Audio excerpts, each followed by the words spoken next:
Hey guys, it's me. Yeah, I know. Matt, why can't you just stick to your damn schedule? You say you're gonna and then you don't. But hey guys, you gotta take it easy on everybody during this time, during the pandemic. I was hoping that I could do a weekly thing. I could come at you, document it, because as we slip further and further into this weird time, this weird apocalypse that is happening, just shit got really heavy with me, and I just didn't feel like it. I didn't feel like talking. I didn't feel like I was in a state that could have been something I wanted documented, really just dealing with crazy bouts of depression, toughest that I've ever felt in my life. But now things have changed. There's a little bit of light at the end of that tunnel. So let's talk about what's going on. Who's a fat boy?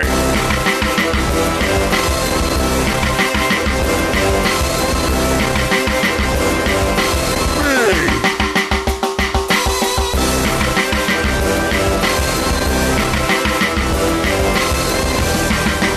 Podcast Fat Boy. And we're back. Hey everyone. Been a crazy time. Now, I will say before I get started that I did record episode 51 originally back in early May, I believe early May, when I was in Belleville for a couple weeks, staying at my mom's. We needed, my wife and I needed a break. So we went to stay at my mom's place while she was gone because we were, self-isolating in a very small space. Let's put it that way. And then the world's really changed since then, and I just didn't feel like putting it up.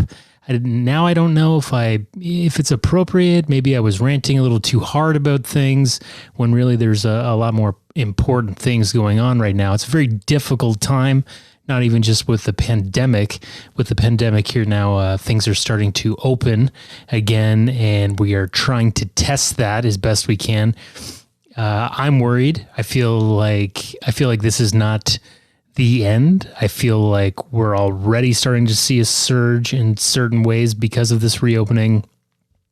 But people are just getting really tired of being cooped up, I think, and in a weird way, they're willing to risk their life to get out of it. And that is the mentality that will grow as this time goes on. But very strange time for everyone. I've joked about this in the past since the reboot of the podcast Fat Boy of, you burning these CDs for the apocalypse, burn the episodes onto a CD for me, put them into an abandoned warehouse so someone can find it when they're so desperate for any kind of noise. And all they have is a CD player, some fresh D batteries, and then they find the CD for one of these episodes, and it does not cheer them up. I just also think of that too. It won't cheer them up, but just hearing another voice, you're desperate,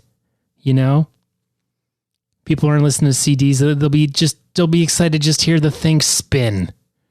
So thank you to all the people that have sent me a map to certain warehouses where the podcast Fat Boy episodes are hidden, just kind of like a geocache, like it. But we're in wild times. There's a lot of protests going on right now. And as a white person, you really gotta tune yourself up.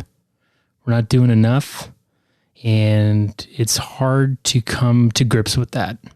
That just knowing in your heart and how you treat people or people you encounter without, racist intent, it's not enough. There's a lot of action that needs to happen. And, white privilege is something that we are born into. We don't get a choice. It's just a part of us. And it doesn't matter if you grew up in around people of color, and you're cool with it, and you're not racist. It's the system's rigged, man.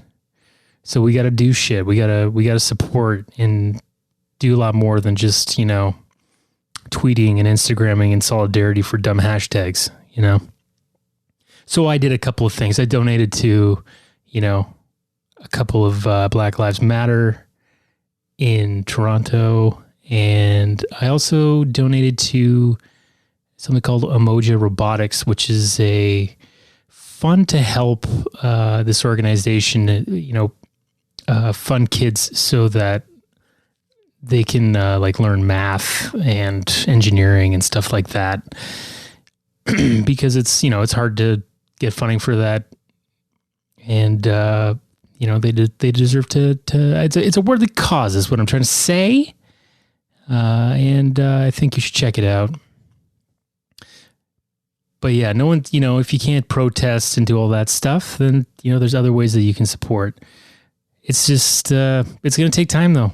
It's there's a lot of people that are angry, and they should be.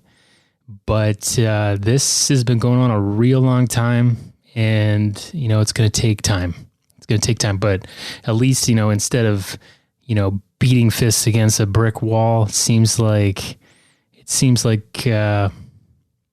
some progress is starting to happen, which is positive. You got to be optimistic about that.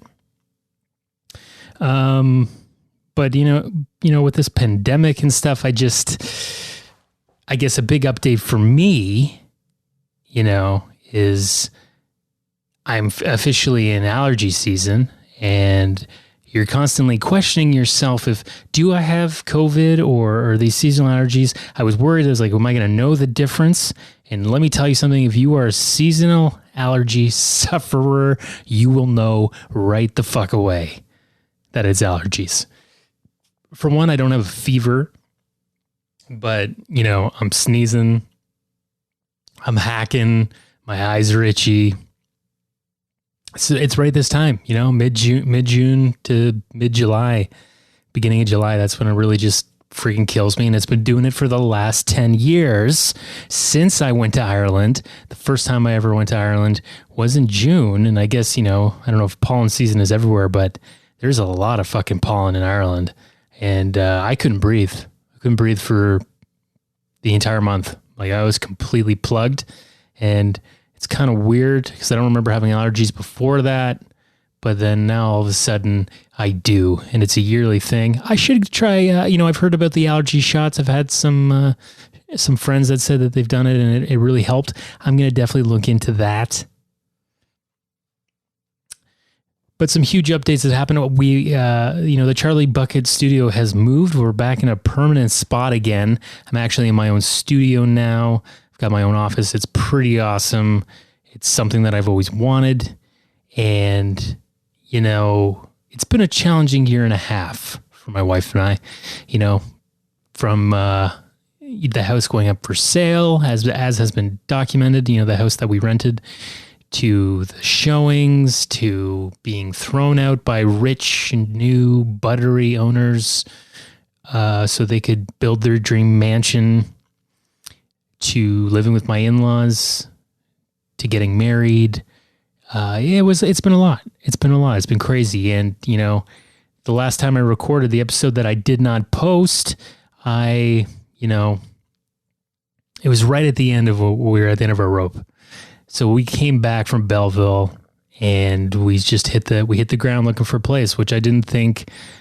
I was scared, looking for a place in a pandemic. It's super weird, going into homes. Thankfully, most of the homes that we did go into were empty.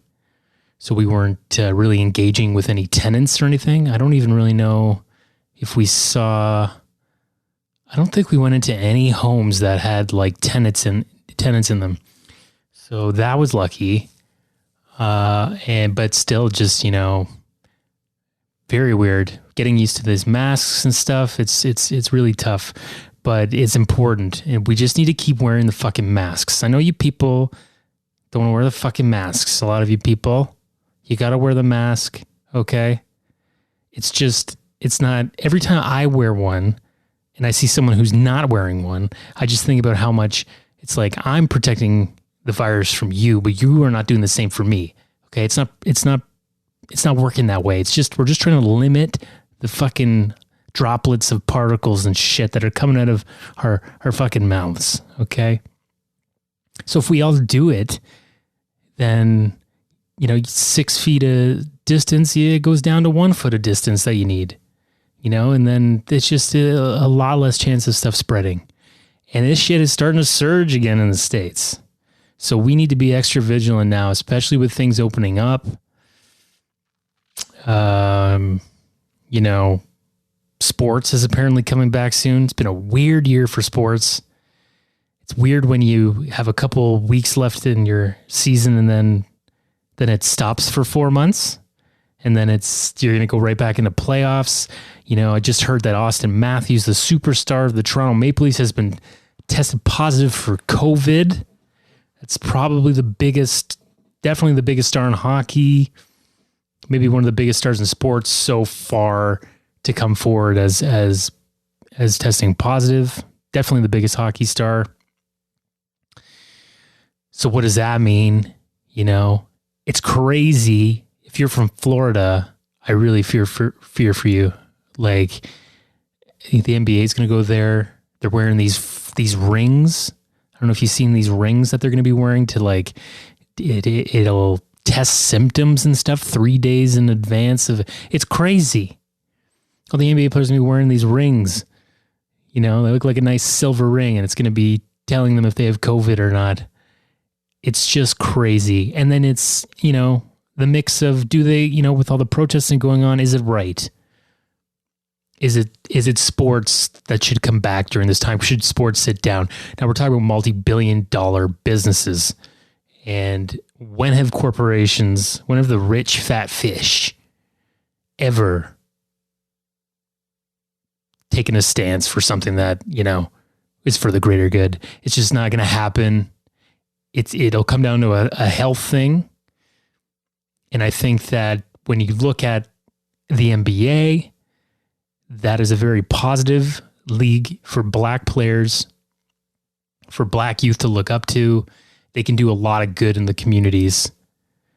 If there's any league that should be sitting out during this time, it should be the whitest league possible that has done, has the least amount of backbone in their spine, and that's the NHL.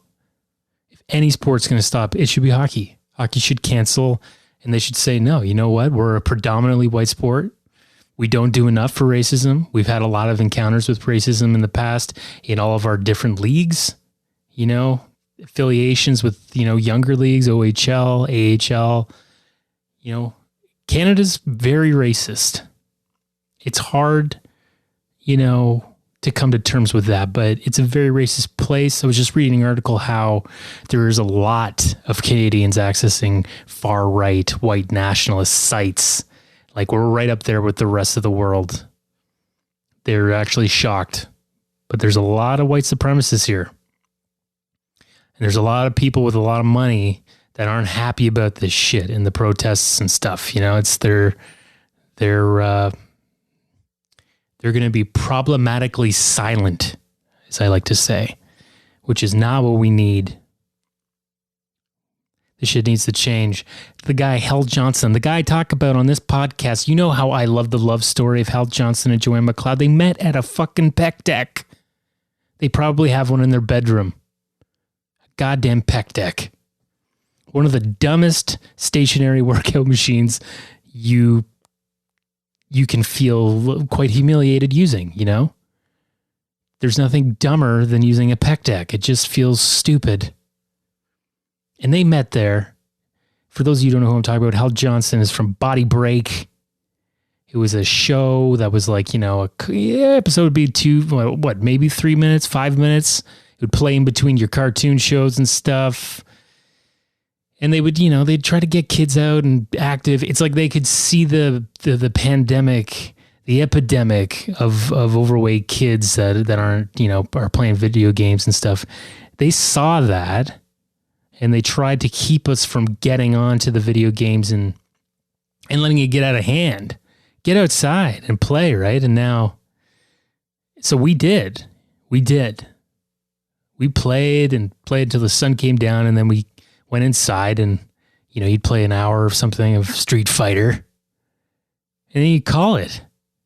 because you weren't connected online. You weren't playing on the phone with friends. They either came over. You're always, it's only so much fun playing alone. So anyway, Hal Johnson, he just came out talking about all the racism he experienced as a black man trying to get Body Break going. How networks like TSN didn't want, a white woman and a black guy to, showing in an interracial marriage. I don't know. Just your classic racism. I think he said he started Body Break to kind of show that it's okay. Good people. Cheesiest fucking show in the world, though. I got to tell you, Hal. I mean, it's great. It's great what you stood for, and I respect it and everything. I just always remember as a kid being like, and watching cartoons, and this cheesy ass couple comes on to fucking show me how to, I don't know. I can't even remember one episode. I just remember their goddamn gym uniforms. The classic gym teacher wear. What was that? Sheer, I don't even know. I just know that as soon as you started to sweat in it, most uncomfortable thing you could wear. But yeah, they taught us how to run in circles and jump rope and shit like that. It was important because kids don't even know what that shit is nowadays. So let's talk about, I'm not going to go in too much longer, just because I want to get back into a routine with this. I want to do some more research. I want to talk about some of the, fitness news, health news, and stuff like that. But you got to have this, we got to have this talk right now because it's an enlightening time, and we need to pay more attention. We need to listen to black people. We need to listen to black community, and we need to be a good ally. And yeah, it's going to be tiring, and it's going to be hard, and we can't do it for a reward. We got to do it because, they're burning, their building has been burning down for a long time, and we just continue to see the smoke and continue on our day. And it can't go on anymore,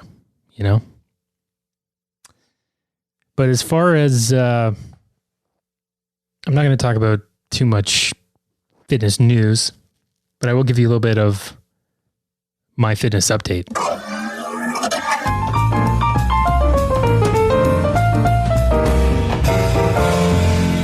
Fitness update. It's so weird with the fitness stuff. With this podcast, it started because I gained a little weight. It started to really change my image, and I was really feeling like I had to lean into it a bit as far as my acting career and whatnot. Started to book a lot more once I became more of a dad bod than when I was more of a model bod. Let's put it that way. It's been 6 years. I think it was around 2013, something like that, when we started back in April of 2014.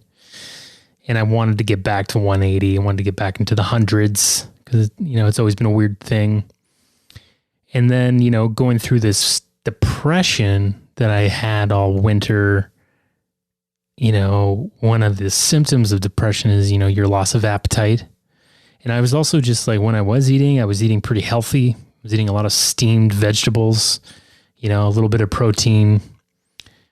And then, just lowering your caloric intake, you have to eat 2,500 calories to maintain the weight that you have. So if I'm getting 15 to 18 every day, some even less, over time, it just started to kind of pour off. Also playing hockey.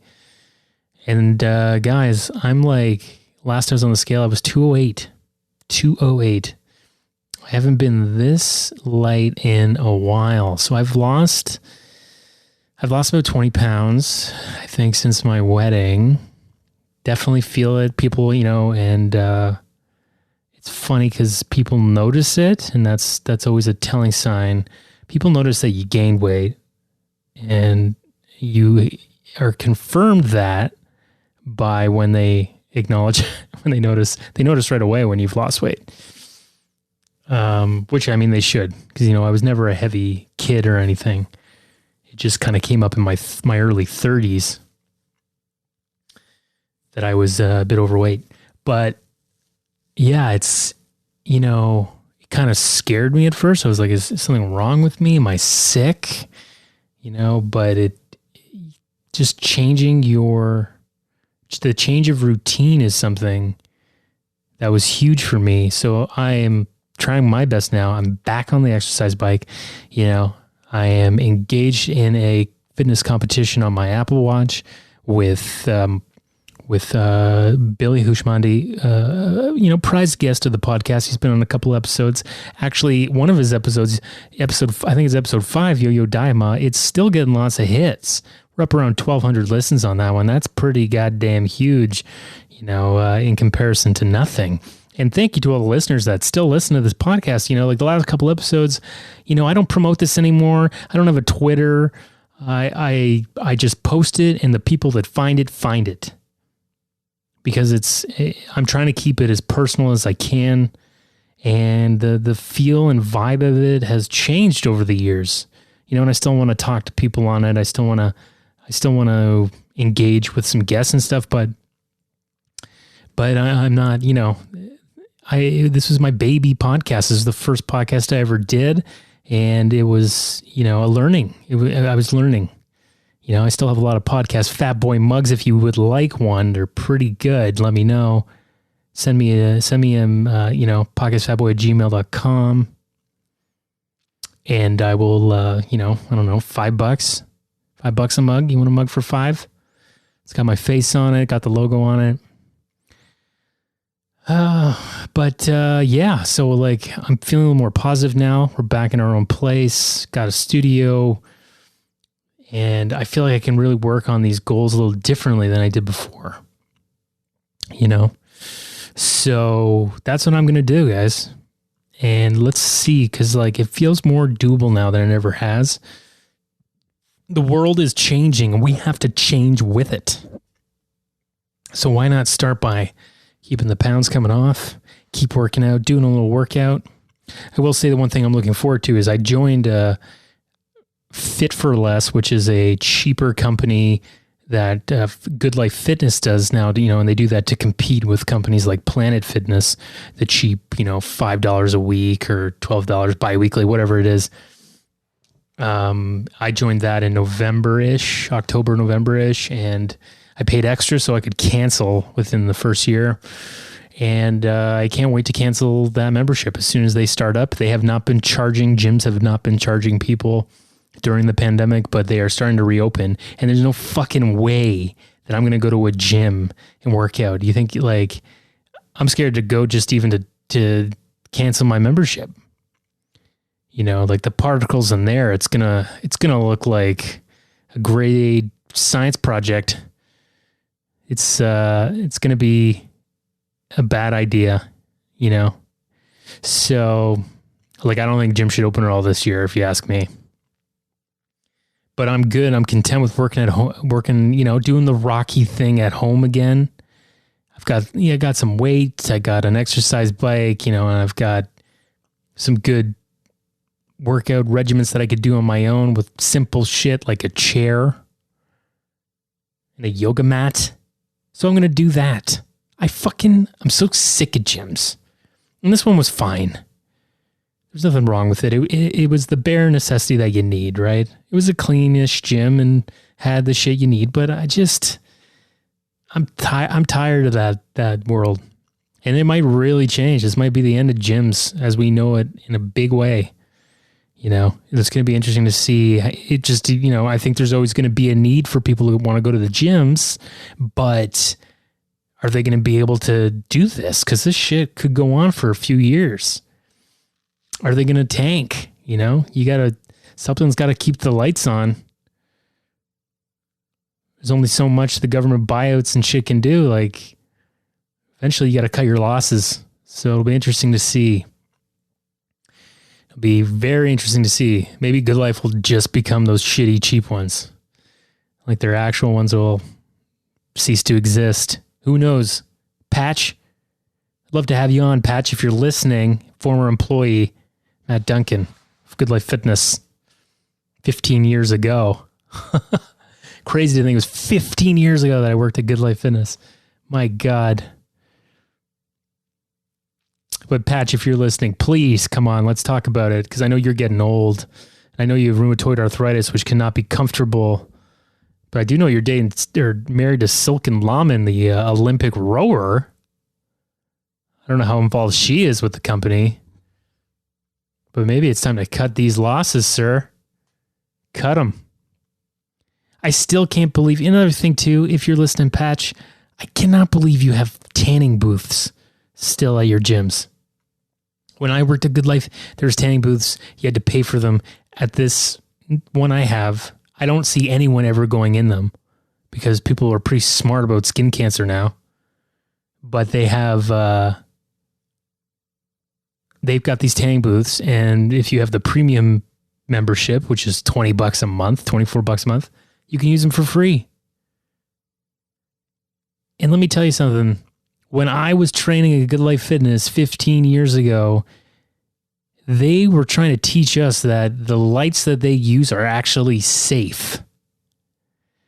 That I think it was UVA light is what they used. And they're like, no, see, the sun gives UVB, and that is what causes cancer. So UVA is a lot healthier for you. Such bullshit. All the people that got skin cancer from fucking tanning booths so they can look like Donald Trump. That fucking idiot. Holy shit, look at this. It's been 27 minutes. This is what happens with this podcast. I just start to get flowing about certain things, but it does feel good. I'm excited to be recording in a new studio, the Charlie Bucket Studio, CBS, original acronym. Copywritten. You know. We got a new home.